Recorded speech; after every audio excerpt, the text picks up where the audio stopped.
Good morning. So, let's start with our first question. I saw Hamlet played. मैंने हेमलेट को play होते हुए देखा. But now the old play begin to discuss this refined age. लेकिन जो अब old play है ना, उन्होंने क्या कर दिया, शुरू कर दिया है डिस्कस होना इस किस में, रिफाइंड एज में, इस परिष्कृत युग में. Since His Majesty is being so long abroad. जब से उसकी जो मेजेस्टी है ना, महानता, महिमा कहाँ तक गई है, अब्रोड तक. तो ये हेमलेट को इस तरह से किसने अप्रिसिएट किया है, ये बता दें. हेमलेट एक बहुत पॉपुलर है प्ले है, इसमें तो कोई डाउट है ही नहीं.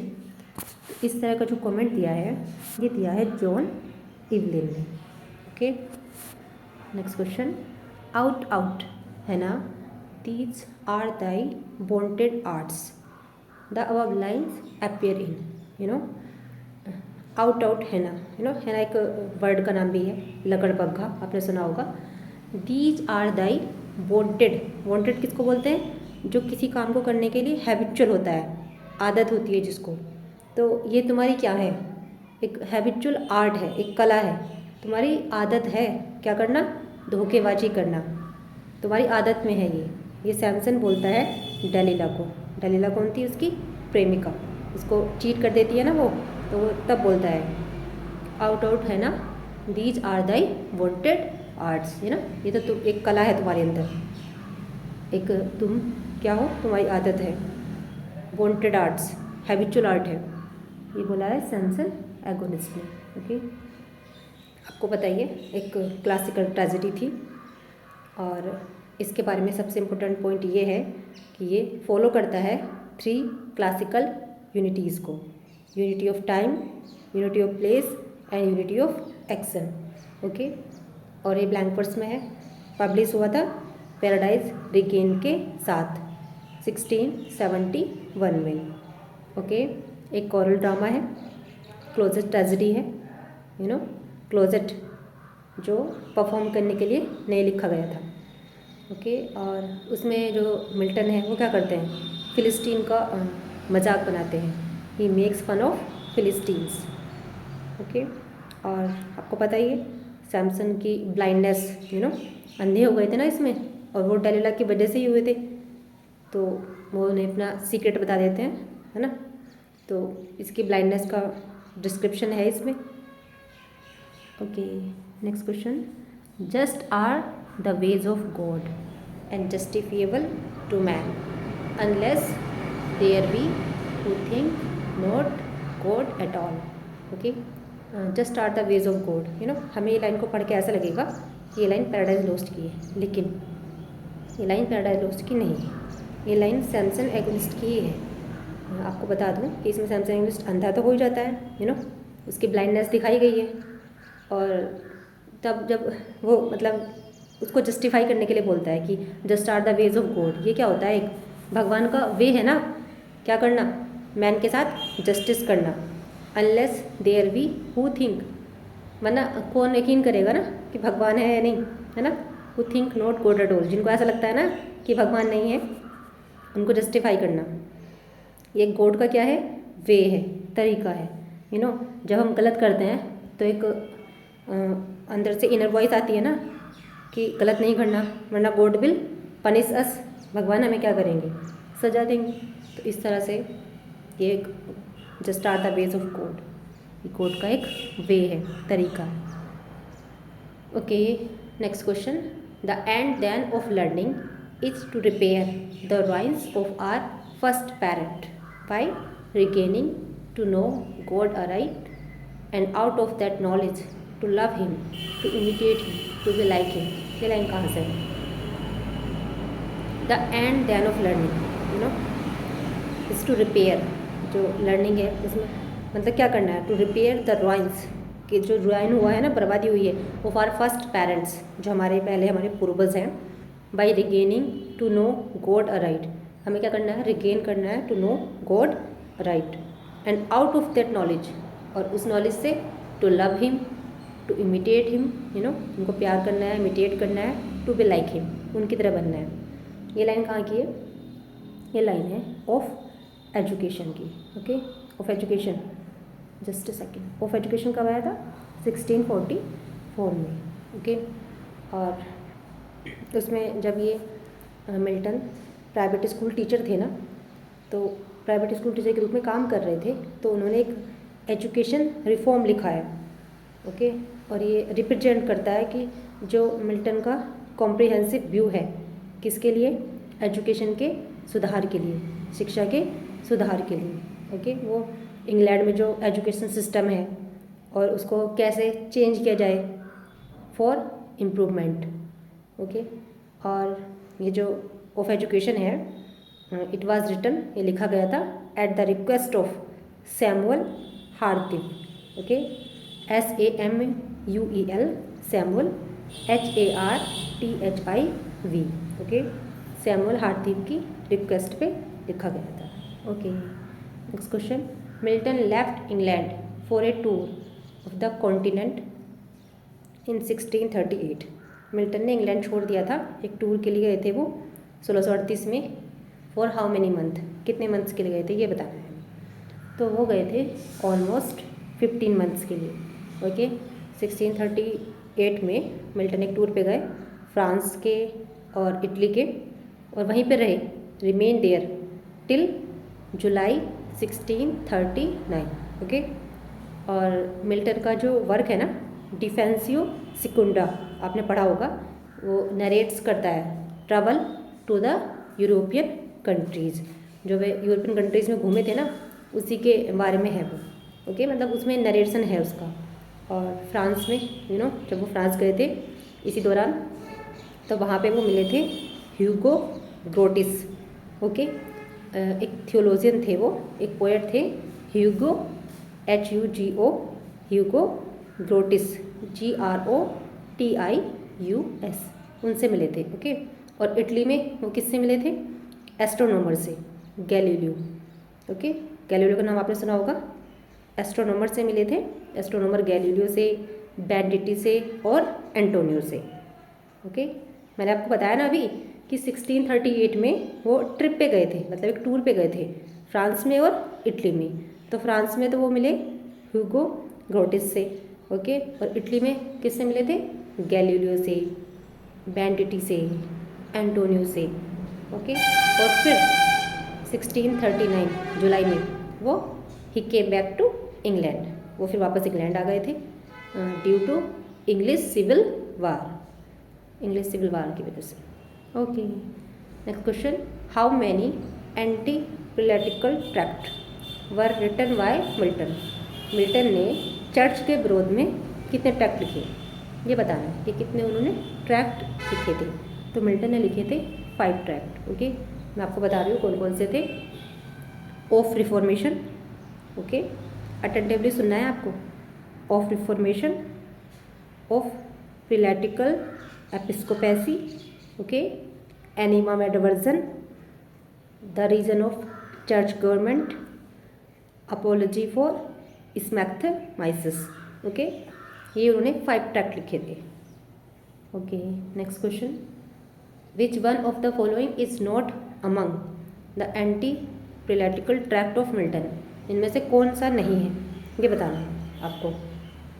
तो कौन सा नहीं है? अभी 3 का तो मैंने 3 आप इसमें से फाइंड आउट कर लो, मैंने 5 बताए हैं आपको। ऑफ रिफॉर्मेशन बताया है, ओके, एनिमेड वर्जन भी था, अपोलॉजी फॉर स्मैक्टिमनेस भी था, ओके, और ये नहीं था, the tenure of Kings. Okay, और कौन सा था?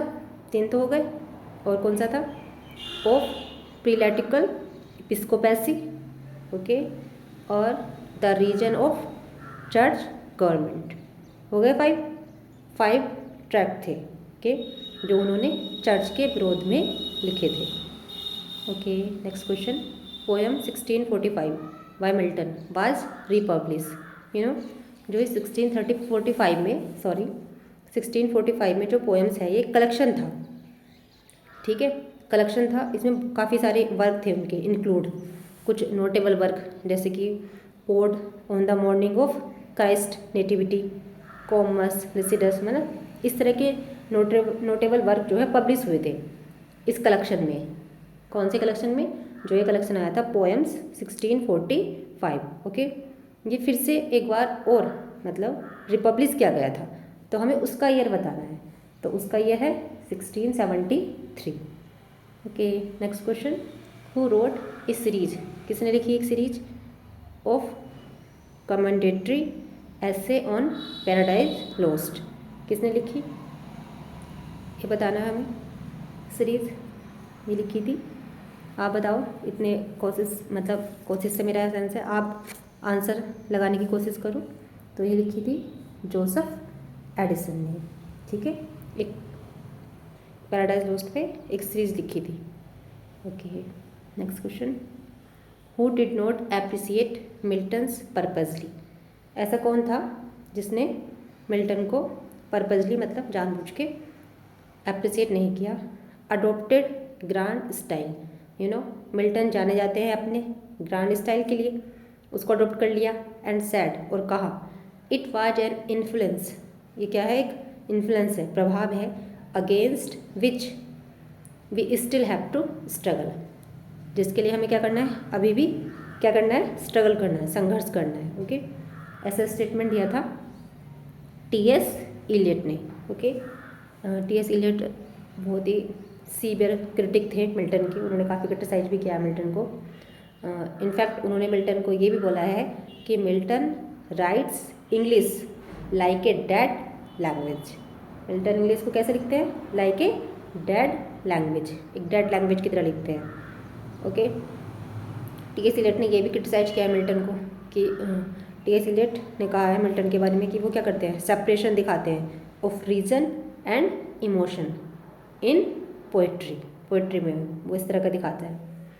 Okay, next question, who was the first one to describe Milton the poet of sublime, कौन ऐसा मतलब पहला था जिन्होंने डिस्क्राइब किया मिल्टन को पोएट ऑफ सबलाइम। सबलाइम किसको बोलते हैं, सबलाइम मतलब एक्सट्रीमली हाई क्वालिटी, अति श्रेष्ठ, यू नो किसने ऐसा डिस्क्राइब किया है सबसे पहले, तो ऐसा बोला है ड्राइटन ने। ओके, ड्राइटन ने बोला है, और ड्राइटन ने क्या बोला है मिल्टन के बारे में कि मतलब मिल्टन के एफर्ट को अप्रिशिएट किया है और कहा है कि this man cuts us all out and the ancient too, मतलब इस व्यक्ति ने ना, किसने, मिल्टन ने हम सबको क्या कर दिया, कट कर दिया। कट मतलब समझते हो ना, मतलब इतना अच्छा लिखा है कि हम सबका जो वर्क है वो फीका पड़ गया, और जो एनिसेंट है ना यानी प्राचीन, उनका भी। ड्राइटन ने ऐसा कमेंट किया है कि this man cuts us all out and the ancient too. Okay, ancient too. Okay, और एक वर्क है अंडर मिस्टर मिल्टन्स पिक्चर, 1688 में आया था, वो भी ड्राइटन ने ही लिखा है। ओके, और ड्राइटन ने क्या कहा है, जो उनका वर्क था ना पैराडाइज लॉस्ट, उसको डिस्क्राइब करके बोला है कि ये क्या है, one of the greatest most noble and sublime poem which either this age or nation has produce, मतलब ऐसा वर्क है ये पैराडाइज लॉस्ट कि शायद ही कोई एज या मतलब ऐसे इस तरह का नेशन प्रोड्यूस कर पाएगा, है ना, करेगा। ओके, और Milton was the poetical son of Spencer, ये भी ड्राइटन ने कहा है। ओके, ये आपको सबको पता होगा कि Milton was the poetical son of Spencer, लेकिन अगर पूछा जाए कि किसने कहा है मिल्टन के लिए ऐसा, ड्राइटन ने कहा है। ओके, और ड्राइटन ही पहले ऐसे व्यक्ति थे जिन्होंने क्या कहा था कि Saturn is the real hero of paradise lost, Saturn he paradise lost का रियल हीरो है।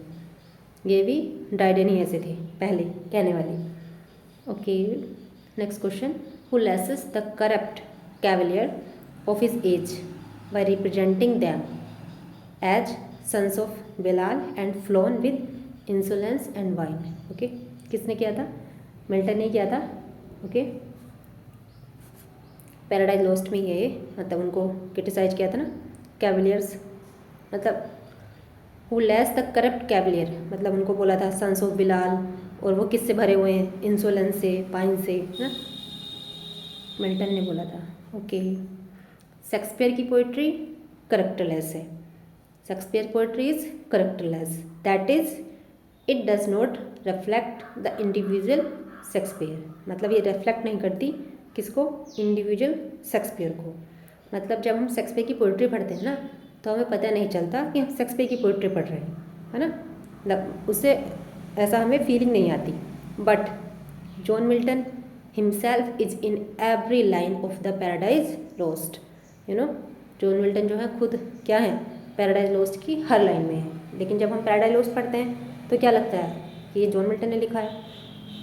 जॉन मिल्टन भी थोड़े से कैसे थे, रिवोल्यूशनरी थे ना, मतलब चीज़ों के अगेंस्ट जाते थे। और पैराडाइज लॉस्ट में आपने देखा होगा सैटर्न भी कितना स्ट्रॉन्ग दिखाया है, तो इसलिए उन्होंने ऐसा कहा होगा। तो किसने कहा है ऐसा, S T. Coleridge. Okay, next question, Galsworthy wrote how many full length play. ये थोड़ा विवाद वाला क्वेश्चन हो जाएगा, लेकिन एक ऑथेंटिक बुक में 31 बताया है, तो हम 31 पे ही जाएंगे। ओके, कितने फुल लेंथ प्ले लिखे हैं, 31। Next question, treating loft and elevated subject in a low and prosaic manner is known as. Okay, जो बहुत ही लॉफ्ट और एलिवेटेड सब्जेक्ट है ना, मतलब एकदम हाई मोरल और इंटेलेक्चुअल लेवल के, उनको एक लो और प्रोसेक मैनर में दिखाना, मतलब बनाना, उसको किस नाम से जानेंगे, तो उसको जानेंगे बर्लेस्क, यू नो, बर्लेस्क। अगर आप गूगल करोगे तो पता चलेगा बर्लेस्क का मतलब ही होता है कार्टून, मतलब एक ऐसा पीस ऑफ राइटिंग जो कुछ दिखाता है, कैसे वे में, ह्यूमरस वे में। ओके, ह्यूमरस वे में मतलब हास्यास्पद तरीके से किसी चीज़ को दिखाता है।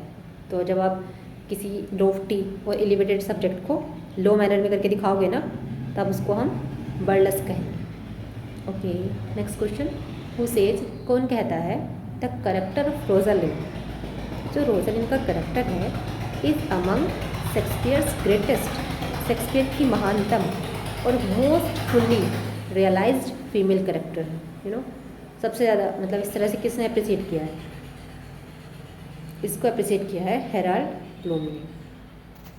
आपको पता है रोजालिंड कहाँ पे आती है, एज यू लाइक इट में है। रोजालिंड कौन है, ड्यूक सीनियर की डॉटर है, और वो खुद को डिस्गाइज कर लेती है। जब फॉरेस्ट ऑफ आर्डन में जाती है ना, खुद को डिस्गाइज कर लेती है, गैनीमेड का भेस बना लेती है, ठीक है।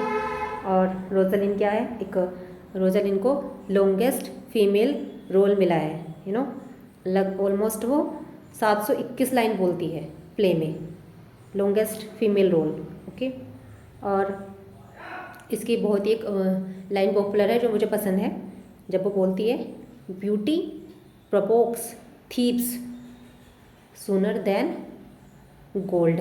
ओके, जो सुंदरता होती है ना, वो चोरों को और जल्दी आकर्षित कर लेती है, गोल्ड से भी ज़्यादा, है ना, इसलिए वो खुद को डिस्गाइज भी कर लेती है, मतलब पुरुष का वेश धारण कर लेती है गैनीमेड के रूप में, क्योंकि ताकि मतलब जब वो फॉरेस्ट में जाती है, ताकि कोई उसकी ब्यूटी को मतलब यू नो कैप्टिवेट ना करके, मतलब उससे आकर्षित होके और कोई बेनिफिट ले, इसलिए। Next question, rhetoric is a powerful instrument of error and deceit, who said this, किसने बोला, जो ये रिटोरिक है क्या होता है, एक पावरफुल इंस्ट्रूमेंट है, किसका, गलतियों का, एरर का और डिसीट, डिसीट मतलब छल का, किसने कहा है ऐसा, ऐसा मानना था जॉन लॉक का, यू नो, जॉन लॉक, याद है आपको इनका टैबुला राजा का कॉन्सेप्ट दिया था इन्होंने, क्या बताया था, माइंड क्या है, एक ब्लैंक स्लेट है, यू नो, कि बच्चा जो होता है ना वो एक ब्लैंक स्लेट होता है, जॉन लॉक ने कहा था ना ऐसा, जिससे मैं बिल्कुल एग्री नहीं करती, क्योंकि मुझे ऐसा लगता है कि बच्चा, चलो छोड़ो, यहाँ पे इसके लिए ज़रूरत नहीं है इसे बताने की। Next question, the term, okay, next question 18, the term globalisation was coined by, जो टर्म है ग्लोबलाइजेशन वो किसने कॉइन किया था, ये बताना है। ये कॉइन किया था रोलैंड रॉबर्टसन ने। ओके, अब ये शब्द क्या है, ग्लोबलाइजेशन जो है एक पोर्टमैंटो है, यू नो, पोर्टमैंटो किसे बोलते हैं, जब दो शब्द मिला के नया शब्द बनाया जाता है, जैसे ग्लोबलाइजेशन प्लस लोकलाइजेशन, ग्लोबलाइजेशन को और लोकलाइजेशन को मिला के नया शब्द बना दिया, इनका ब्लेंड, ग्लोबल का लोकलाइजेशन में ब्लेंड कर दिया और एक नया वर्ड बनाया ग्लोबलाइजेशन, तो जैसे आपने सुना होगा विरुष्का, हाँ ये सबने सुना होगा। विरुष्का कैसे बनाया है, विराट प्लस अनुष्का, तो ये पोर्टमैंटू शब्द हो गया ना। तो ग्लोबलाइजेशन का मतलब क्या होता है, मतलब ग्लोबलाइजेशन ऐसे कंडक्ट करता है जैसे जिसमें जो क्या होंगी लोकल और ग्लोब को कंसिडर करके चीज़ें होंगी, ओके। और ग्लोबलाइजेशन क्या होता है, ग्लोबलाइजेशन वो होता है जैसे आपको नाइकी के सूट चाहिए, मिल जाएंगे, लिवाइस की टी शर्ट चाहिए, मिल जाएगी, तो वो क्या हो गया, ग्लोबलाइजेशन हो गया। मतलब all the world is a village, हमें हर चीज़ यहीं पे उपलब्ध हो रही है, okay. Next question, the title of William Golding's darkness visible is a quotation for, जो ये टाइटल है विलियम गोल्डिंग की डार्कनेस विजिबल, ये कहाँ से है ये बताना, ठीक है। ये जो टाइटल है ना, ये पैराडाइज लोस्ट में एक लाइन है, मैं आपको लाइन बताती हूँ, no light but rather darkness visible, यहाँ से टाइटल लिया है उसका। 1979 में नॉवल आया था ये, तो पैराडाइज लोस्ट किसने लिखा है, जॉन मिल्टन ने, तो इन्हीं के लाइन से, पैराडाइज लोस्ट की लाइन से विलियम गोल्डिंग ने अपना टाइटल ले लिया था, ओके। द सेकंड सेक्स 1949, ये बुक आई थी, ये लिखी है सिमोन दी बुआ ने, ओके। और मतलब इनकी बहुत ही फेमस लाइन है एक, कि इसी में सेकंड सेक्स में थी, one is not born a woman, one becomes a woman, ठीक है। एक महिला, मतलब महिला पैदा नहीं होती, उसको महिला बना दिया जाता है, ठीक है।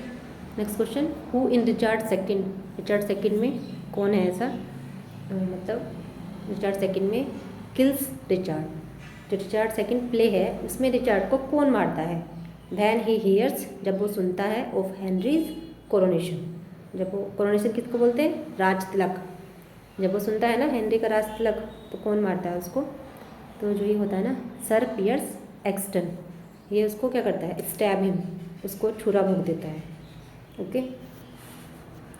जो रिचार्ड होता है उसको ट्रांसफ़र कर दिया जाता है एक पॉम्फ्रेट कासल में, ओके। और जब वहाँ पे वो सुनता है ना हेनरी का कोरोनेशन, तो उसका मर्डर कर दिया जाता है by sir Piers Exton, okay. Next question, Lear Tolstoy and the fool, ये एक ऐसे है, ये किसका ऐसे है, ये ऐसे है जॉर्ज ऑरवेल का, ओके। और लियर पे एक आपको बता दूं, पहले भी बताया है, फिर से बता देती हूँ, the history of King Lear 1681 में आई थी, उसको रीरोट किया था किसने, नॉमटेट ने, ओके। और इस ट्रेजेडी को ना एक हैप्पी एंडिंग दी थी, और इससे जो इसमें फूल का रोल प्ले किया था ना, उसको क्या कर दिया था, ओमिट कर दिया था, उसको हटा दिया था, ठीक है, नॉमटेट ने लिखी थी। Next question, what is the name of Proteus lover इंटर two gentleman of Verona, Proteus का लवर कौन है, तो इसमें प्रोटियस की लवर होती है जूलिया, ओके। अच्छा, अगर आपसे पूछ लिया जाए कि टू जेंटलमैन ऑफ वेरोना में टू जेंटलमैन कौन है, तो वो हैं वैलेंटाइन और प्रोटियस, जो वैलेंटाइन की प्रेमिका होती है वो होती है सिल्विया, और प्रोटियस की जूलिया। हालांकि प्रोटियस इसको एक बार चीट करता है जूलिया को, लेकिन फिर बाद में इनका ठीक हो जाता है, बाद में वो जूलिया से के पास ही वापस आ जाता है, उसको रिग्रेट होता है। Next question, for how many years the skull of Yorick was there in graveyard in Hamlet, तो कितने, जो स्कल थी योरिक की, योरिक कौन था, एक फॉर्मर जेस्टर था, किसका, हैमलेट के जो लेट फादर थे ना उनका, ओके। और हैमलेट ने अपने बचपन में ना जो उनके साथ, योरिक के साथ टाइम स्पेंड किया था, ठीक है। और फिर क्या हो गए थे, तो जो उनकी स्कल है, स्कल तो समझते हो आप, तो वो उनकी स्कल कितने साल बाद, मतलब ग्रेवयार्ड में। ये वहाँ का सीन है जब हैमलेट जो है उनसे बात करता है ना, किससे, ग्रेव डिगर से, तब मिलती है ये स्कल। तो ये बताना है कि वहाँ पे कब से थी हैमलेट की, मतलब योरिक की स्कल, तो वो थी 23 years. Okay, next question. Milton एल्सियाक्स 1863 में आई थी, इज़ ए पोएम बाय, किसने लिखी है ये पोएम, ये बताना है। ये पोएम है टेनिसन की, और टेनिसन ने ना इसमें मिल्टन की प्रशंसा की है, यू नो। और आपको वो लाइन याद होगी ना, mighty mighty mouth of inventor of harmonies, है ना। और एक लाइन और बोली थी, God gifted organ voice of England, Milton के लिए बोला था ना, वो इसी में बोला था, इसी पोएम में। Okay, next question. Who among the following criticise, किसने क्रिटिसाइज किया है शेक्सपियर के हैमलेट को, कह के an indifferent play, the lines what mean, mean तो पता ही है, घटिया, यू नो, एक इनडिफरेंट प्ले है, ठीक है। किसने क्रिटिसाइज किया है इसको इस तरह से, इसको क्रिटिसाइज किया है अब्राहम राइट ने। ओके, मिस्टर शेक्सपियर बास्टर्ड 2010 में आया था, ये बुक है, किसने लिखी थी ये बताना है आपको। ये लिखी थी रिचर्ड वी राइट ने। Okay, who has been called, किसको कहा गया, a disease that is in my flesh by King Lear, King Lear के द्वारा किसको कहा गया, एक डिसीज, एक बीमारी जो किसमें है, मेरे फ्लैश, यू नो, मतलब एक्ट 2 में और सीन 4 में बोला गया था ये। तो ये उसने, किंग लियर ने अपनी बेटी के लिए बोला है, बेटी कौन, कॉनरेल, यू नो, कॉनरेल के लिए कहा है। उसकी 3 बेटियां थी किंग लियर की, कॉनरेल, रीगन, कॉर्डेलिया। कैसे याद करोगे आप, मैंने ऐसे याद किया है, मतलब कैसे याद किया है, देखो GRC, ओके, कॉनरेल, रीगन और कॉर्डेलिया, ठीक है, याद हो गया। और कॉनरेल किससे शादी करती है, ड्यूक ऑफ अल्वानी से, ये भी तो याद करना है, ये भी आ जाए, ड्यूक ऑफ अल्वानी। तो पहली डॉटर है ना, तो पहला वर्ड क्या होता है, ए, यानी कि अल्वानी से, ठीक है। रीगन ने किससे शादी की है, ड्यूक ऑफ कॉर्नवाल से, okay. C, Duke of Cornwall, C से शुरू हो रहा है ना, तो सेकंड नंबर डॉटर ने कॉर्नवाल से की है, ठीक है। और कॉर्डेलिया का तो इजीली याद हो जाएगा, यंगेस्ट डॉटर थी किंग लियर की, वो शादी करती है किंग ऑफ फ्रांस से, of stage, you know, of stage दिखाते हैं उसको, मतलब ऑफ स्टेज करती है वो, क्योंकि उसको निकाल दिया गया था उसके फादर के द्वारा, उसको डिसइनहेरिटेड कर दिया गया था, मतलब प्रॉपर्टी से बाहर निकाल दिया गया था, ठीक है। याद कर लेना आप तीनों का नाम, और तीनों ने किससे शादी की, पता तो होना ही चाहिए। Okay, next question. It refers, ये रेफर करता है किसको, nihilistic movement, okay, in art and literature, art में और लिटरेचर में, दैट स्टार्टेड, जो शुरू हुआ था ज्यूरिख में 1916 में। It is a French term for hobby horse, what is it, क्या है ये किसकी बात चल रही है, ये बात चल रही है डडाइज्म की, ओके। जो ये डडाइज्म है एक सांस्कृतिक मूवमेंट था जो फर्स्ट वर्ल्ड वार के दौरान ज्यूरिख स्विट्ज़रलैंड में शुरू हुआ था, और 1916 से लेके 1922 के बीच में अपनी बिल्कुल पराकाष्ठा पे पहुंच गया था, समझ लो आप। जो डडा मूवमेंट के आर्टिस्ट है ना, वो क्या, उन्होंने क्या रिजेक्ट किया, उन्होंने रिजेक्ट किया लॉजिक को, रीजन को, एस्थेटिसिज्म को, किसके एस्थेटिज्म को, मॉडर्न कैपिटलिस्ट सोसाइटी के एस्थेटिज्म को, ओके, उनके सौंदर्यवाद को उन्होंने रिजेक्ट कर दिया, और उन्होंने क्या एक्सप्रेस किया, नॉनसेंस, जो मतलब एक तो होता है रैशनल, एक होता है इरेशनल, इरेशनलिटी को, और एंटी बोर्जुआ को, जो प्रोटेस्ट हैं, उन सबको एक्सप्रेस किया अपने वर्क में, ओके। किसने, जिन्होंने, जो मतलब डडाइज्म के आर्टिस्ट थे, ओके, जिन्होंने मतलब इस मूवमेंट पे, मतलब जब ये चल रहा था, पॉपुलराइज हुआ था ना, कब बताया मैंने आपको, 1916 से लेके 1922 तक, ओके। Next question. मिल्टन क्या है, is the prince of poet, so we say Milton एक प्रिंस ऑफ पोएट है, इसलिए हम कहते हैं a little heavy but no less divine. Okay, Milton prince of poet है, इसलिए हम कहते हैं कि मतलब कुछ हैवी हैं बट नो लेस डिवाइन, मतलब डिवाइन से कम नहीं है, दैवीय से कम नहीं है। तो ऐसा स्टेटमेंट किसने दिया है? ये दिया है लॉर्ड बायरन ने। यू नो, अगर ये इससे क्वेश्चन भी बन सकता है कि Milton is the prince of poet, Milton को पोएट का प्रिंस किसने बोला है, तब भी आंसर क्या होगा? लॉर्ड बायरन ही होगा। Okay, who said of Milton, किसने कहा? An acrimonious and it's surely republican. एक कैसे हैं वो? एक्रीमोनियस, यू नो, क्रोधपूर्ण, कटुता से भरे हुए, और निश्चित रूप से कैसे हैं? रिपब्लिकन। रिपब्लिकन कौन होते हैं? जो गणतंत्र समर्थक व्यक्ति होते हैं। ऐसा किसने कहा उनके बारे में? तो ऐसा कहा है डॉक्टर जॉनसन ने। ओके, डॉक्टर जॉनसन का आपको पता होगा, डॉक्टर जॉनसन ने लिखा है lives of the most eminent English poet. ठीक है, 1779 से लेके 1801 के अराउंड ये लिखा गया था। 81 के मतलब 1779 से लेके 1801 तक, 81 तक। ठीक है, और इसमें 52 पोएट्स हैं, ये आपको पता होगा। 52 पोएट्स की शॉर्ट बायोग्राफी है। तो इसमें ही मिल्टन के लिए उन्होंने इस तरह की लाइन मेंशन की है कि मिल्टन कैसे हैं? Acrimonious and it's surely republican. Okay, next question, who said, किसने कहा? The study of Milton could be of no help, it was only a hindrance. Okay, जो मिल्टन की स्टडी है ना, कुड बी नो हेल्प, ये केवल क्या है? एक हिंड्रेंस है। हिंड्रेंस किसे बोलते हैं? मतलब बाधा। ठीक है, तो ऐसा स्टेटमेंट किसने दिया है?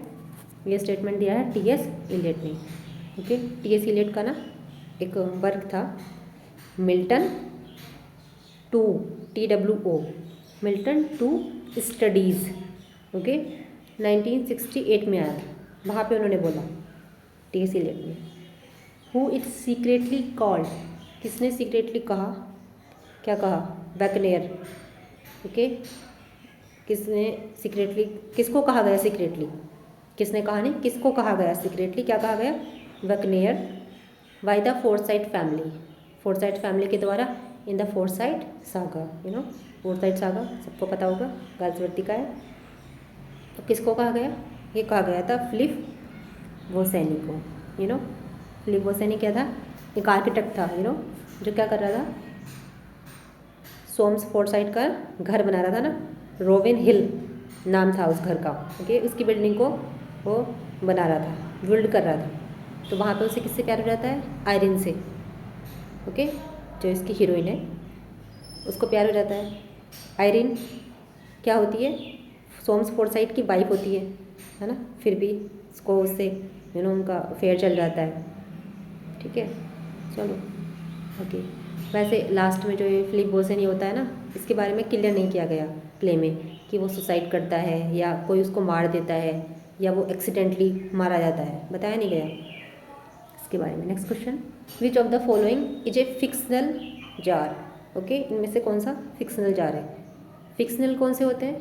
फिक्शनल वो होते हैं जो कल्पना पे आधारित होते हैं, और नॉन फिक्शन जो फैक्ट पे आधारित होते हैं। तो बताओ, कल्पना पे आधारित कौन सा है इसमें? ऑब्वियसली कौन सा है? रोमांस है। ओके, ये सब क्या है? ये तो फैक्ट पे आधारित है। Next question, dreaming house. Dreaming house किसका एग्जाम्पल है? किसका एग्जाम्पल है? ये एग्जाम्पल है हाइपैलजी का। ओके, हाइपैलजी को क्या बोलते हैं? ट्रांसफर एपिथेट भी बोलते हैं। ठीक है, जैसे मैं इसको एक एग्जाम्पल बताती हूँ। जैसे ड्रीमिंग हाउस बोला है तो घर ने थोड़ी ना ड्रीम देखा है, यू नो, मैंने कल्पना की है कि मेरा कैसा घर हो, एक ड्रीमिंग हाउस हो, है ना। जैसे मैं बोलूँ I had a sleepless night, तो night can not be sleepless ना, रात थोड़ी स्लीपलेस होगी। स्लीपलेस कौन था? मैं थी, मतलब मैं नहीं सो पाई रात भर। ओके, तो हमने क्या किया? एडजेक्टिव का ट्रांसफ़र कर दिया। तो ऐसे इसमें ऐसे फिगर ऑफ स्पीच को क्या बोलेंगे? ट्रांसफर्ड एपिथेट, और इसका दूसरा नाम क्या है? Hypallage. Okay, next question, the poem Mont Blanc. Okay, ये आंसर है इनमें से कौन सी पोएम के लिए? तो ये जो मोंट ब्लांक है ना, ये शैली की है, और ये आंसर थी किसके लिए? टिंटन एबे की। ओके, काफ़ी इंपॉर्टेंट क्वेश्चन है, अच्छे से याद करना है इसको। हु पुट, कौन कहता है, कौन रखता है, मतलब पोएट्स को। पाइपर, ओके, पाइपर कौन होते हैं? जो वाद्य यंत्र बजाते हैं ना, म्यूजिक बजाते हैं पाइप पे, वाद्य यंत्र बजाने वाले। प्लेयर्स, प्लेयर सबको पता है, खिलाड़ी। और जेस्टर, जेस्टर मतलब विदूषक। इन सबको एक ग्रुप में रखा है और उन्हें क्या कहा है? Caterpillars of Commonwealth. कॉमनवेल्थ का कैटरपिलर कहा है। किसने कहा है? ये बोला है स्टीफन गोसन ने। ओके, स्टीफन गोसन ने का एक वर्क है स्कूल ऑफ एब्यूज़। तो स्टीफन गोसन ने स्कूल ऑफ एब्यूज़ में कहा था, 1579 में आया था ये। Okay, next question. एक मेट्रिकल फूट है of 1 long syllable and 3 short syllable in any order. तो क्या बोलेंगे? 1 लॉन्ग सिलेबल, ओके, मैं आप लिखने की कोशिश करती हूँ। 1 लॉन्ग सिलेबल और 3 शॉर्ट सिलेबल, इसको क्या बोलेंगे? इसको बोलेंगे PN। ओके, और स्पॉन्डी कैसा होता है? स्पॉन्डी होता है 2 long syllable. Okay, anapest, anapest किसको बोलते हैं? 2 unstressed level, 2 unstressed followed by 1 stress level. Okay, और डक्टाइल, डक्टाइल एनापिस्ट का उल्टा होता है। Okay, 1 stress level, just a second, 1 stress level followed by 2 unstress level. Okay, next question. What is a literary man और a writer of any literary work? उसको क्या कहा जाएगा? कोई जो लिटरेरी मैन होता है, राइटर, मतलब उसको क्या बोलते हैं? लिटरेटर, यानी कि साहित्यकार। कि द डॉट, जो डॉट लगा होता है ना लेटर के ऊपर, जैसे ये लगा है आई पे, जे पे, इसको क्या कहते हैं? इसको टिटल भी बोलेंगे और सुपरस्क्रिप्ट भी बोलेंगे। तो आंसर क्या हो गया? A and V। Okay, Charles नैम ने क्या बोला है? जो हेवुड हैं उनको कहा है ए प्रोज शेक्सपियर। तो क्यों कहा है, मतलब किस वर्क के लिए कहा है? तो जो हेवुड हैं उनका एक वर्क आया था, याद रखना है, ए वुमेन किल्ड विद काइंडनेस। ठीक है, तो पब्लिश हुआ था ये 1607 में। ये प्ले है थॉमस हेवुड का। तो इसके लिए उन्होंने कहा है चार्ल्स लैम ने prose Shakespeare. Very very important question. Okay, Wordsworth had no marked style of his own. Wordsworth का अपना खुद का मार्क्ड स्टाइल नहीं है। ऐसा किसने कहा है? ऐसा कहा है विलियम जे लॉन्ग ने। Okay, religion without revelation. Okay, इसको मतलब किसको जाना जाता है इस तरह से? तो ऐसा जानते हैं हम डियाज्म को। ओके, डेइज्म, डेइज्म क्या होता है? हम भगवान में विश्वास करते हैं, लेकिन belief in God based on reason, okay, rather than revelation.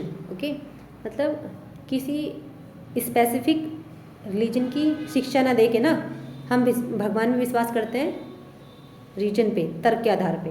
Okay, उसको ही डेइज्म बोलेंगे। ठीक है, तो रिलीजन विदाउट रिविलेशन। ओके, तो इसको जाना जाएगा डेइज्म के नाम से। A form of light words consisting of 5 anapestic line, जिसकी राइम स्कीम क्या है? AABBA। इसको क्या कहा जाता है? इसको कहा जाता है limerick. Okay, limerick rhyme scheme क्या है इसकी? यहाँ पे लिखी है AABBA। ओके, याद रखिए। एक ह्यूमरस 5 लाइन की पोएम होती है AABBA इस राइमिंग स्कीम के साथ। एडवर्ड लियर का नाम सुना है आपने? उनकी बुक ऑफ नॉनसेंस आई थी इसी में। ओके, मतलब लिमरिक आया था उनका, एडवर्ड लियर का, उन्होंने लिखे हैं। लिमरिक के लिए जाने जाते हैं वो। वर्ड्सवर्थ ए लाइफ 1990 किसके द्वारा लिखी गई थी?